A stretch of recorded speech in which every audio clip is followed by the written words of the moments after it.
15 জানুয়ারি গণ অভ্যুত্থানের ঘোষণাপত্র দেওয়ার কথা বললেও সরকার এখনও কোনো দৃশ্যমান পদক্ষেপ নেয়নি। এটি মোটেও কাম্য নয়।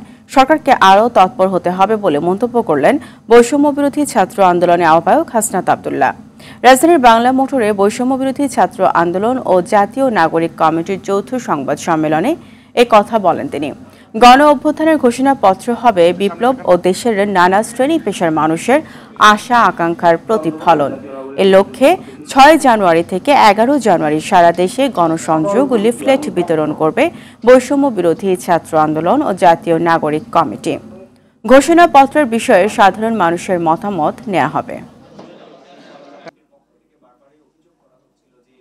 সরকার এখনো ঘোষণাপত্রের ব্যাপারে দৃশ্যমান কোনো উদ্যোগ নেয়নি। আজকে হচ্ছে 4 জানুয়ারি, এখনো পর্যন্ত কোনো উদ্যোগ নেয়নি। গণ অভ্যুত্থানের সাথে জড়িত সকল অংশীজনের মতামত নিয়ে এই ঘোষণাপত্র তৈরি করা একটি জটিল ও গুরুত্বপূর্ণ বিষয়। আগামী 6 জানুয়ারি থেকে 11 জানুয়ারি পর্যন্ত দেশব্যাপী আমরা কর্মসূচি ঘোষণা করছি।